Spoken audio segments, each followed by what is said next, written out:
Hello friends, मैं फिर हाजिर हूँ अपनी कहानी प्यारे कनकहा एहसास के एक और नए एपिसोड के साथ। जुदाई से ज़रा पहले कुछ तुम्हें जान लूँ, कुछ तुम्हें पहचान लूँ, ना रहे खोने का गम तुम्हें, बस जी भर कर निहाल लूँ। जुदाई से ज़रा पहले।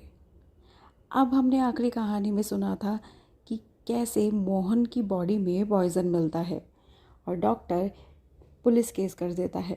वही पुलिस वाले अपनी पूछताछ शुरू करते हैं। बारी बारी से तीनों से पूछताछ भी होती है, जहां पुलिस ये पाती है कि राधा और मोहन के रिश्ते में कुछ ना कुछ अनबन ज़रूर है। वहीं वो चाची की बातों को ये मानती है कि वो चाची सही जवाब नहीं दे रही, बातों को गोल गोल कर रही है। शक के दायरे में सभी है। क्यों मोहन को कोई मारना चाहेगा? क्या वजह हो सकती है?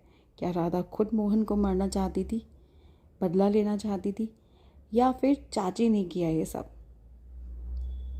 कौन हो सकता है इन सब के पीछे? चलिए सुनते हैं आगे की कहानी।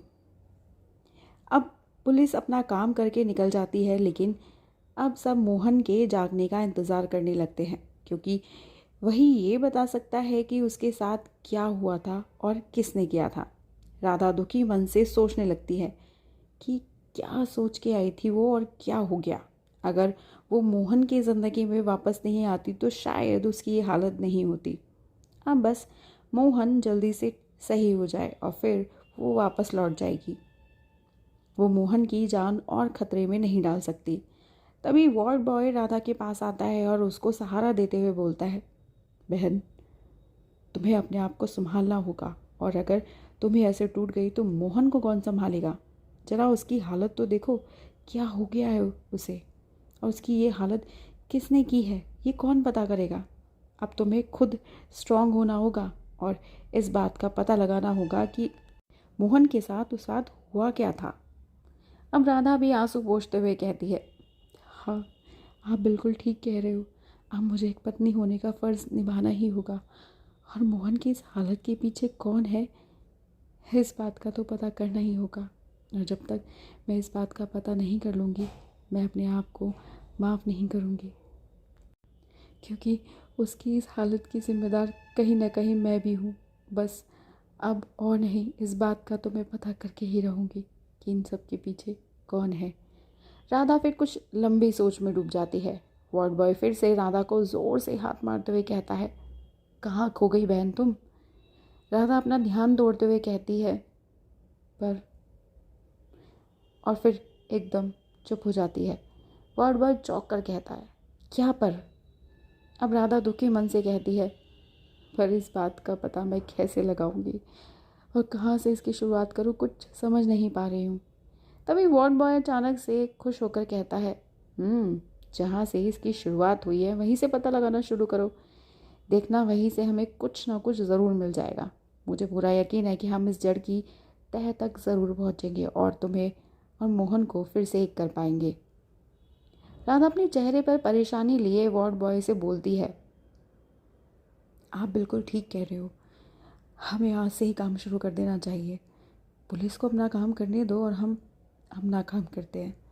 राधा और वार्ड बॉय की बातचीत चली रही होती है कि तभी अचानक से नर्स मोहन के कमरे से डॉक्टर डॉक्टर चिल्लाकर भागती हुई बाहर आती है, और तभी सबका ध्यान उस नर्स की तरफ जाता है और सबके सब घबरा कर नर्स के पीछे भागने लगते हैं। डॉक्टर लंबे लंबे कदम रखते हुए मोहन के रूम में जाता है और देखता है कि मोहन की हार्ट बीट कम हो गई है और उसकी सांसें भी नहीं चल रही है। तभी वो इलेक्ट्रॉनिक पुशर से उसके हार्ट को पुश करता है और तब कहीं जाके उसकी हार्ट बीट कुछ नॉर्मल होती है और डॉक्टर रूम के बाहर आता है। सारे लोग सांसें रोके बस डॉक्टर का वेट कर रहे होते हैं कि एकदम से अचानक से क्या हो गया। डॉक्टर रूम से बाहर आता है और बोलता है, अभी मोहन की बॉडी ने रिस्पॉन्ड करना बंद कर दिया था। अब उनकी जान को खतरा है। शायद उस कातिल ने उन पर फिर से अटैक किया है, क्योंकि उसका ऑक्सीजन मास्क निकला हुआ था। अब हमें पुलिस से बात करनी ही पड़ेगी। डॉक्टर तभी पुलिस वाले को बुलाकर बात करता है और मोहन की सिक्योरिटी और ज़्यादा बढ़ाने की बात करता है और उसको सारी बात बताता है कि फिर किसी ने उसका मर्डर करने की कोशिश की और शायद वो ऐसा बार बार करता रहेगा अगर हमने जल्द ही कुछ नहीं किया तो। इसलिए अब हम सोच समझ कर ही कुछ करना पड़ेगा। कुछ दिन ऐसे ही निकल जाते हैं, ना मोहन की हालत में कोई सुधार आता है और ना ही राधा के हाथ कुछ सबूत लगता है। ऐसे ही दिन बीतते जा रहे थे और एक दिन अचानक मोहन के मरने की खबर आ जाती है और सबको एकदम से सदमा लग जाता है। चाची दौड़ी दौड़ी आती है और नर्स को बोलती है, मुझे मोहन से मिलना है, मैं उसकी चाची हूँ, उसकी बॉडी देखनी है। नर्स कड़क के बोलती है, मैडम हम इनकी पत्नी को पहले बॉडी दिखा चुके हैं और हमारे यहाँ प्रोसीजर है कि पोस्टमार्टम से पहले ही हम बॉडी दिखा देते हैं, उसके बाद हम बॉडी खोलने नहीं देते। इसलिए हम पहले ही उनकी पत्नी को दिखाकर पूछ लिया था, तो अब हम आपको दोबारा नहीं दिखा सकते। अब चाची ना नुकुर करते हुए बात मान तो जाती है और मोहन की बॉडी को घर ले जाती है और सारे विधि विधान से मोहन का क्रियाक्रम भी कर देती है। उसके कुछ दिन के बाद से चाची के तेवर बदल जाते हैं। अब शुरू होता है राधा का काम, ये पता लगाने का कि मोहन और उसके रिश्ते के बीच ऐसी क्या मजबूरी थी जो उसे हमेशा उससे अलग किए हुए थी। और ये काम अब उसे चाची के घर रहकर ही मोहन के बिना करना था। लेकिन उससे पहले ही चाची का नया नाटक शुरू हो जाता है। चाची तमतमाती हुई राधा के पास आती है और बोलती है, चल रही कल मुही, चल चुड़ैल, मेरे घर से बाहर निकल। अब तेरा इस घर से कोई नाता नहीं। वैसे भी मैंने तो तुझे मोहन के लिए बुलवाया था।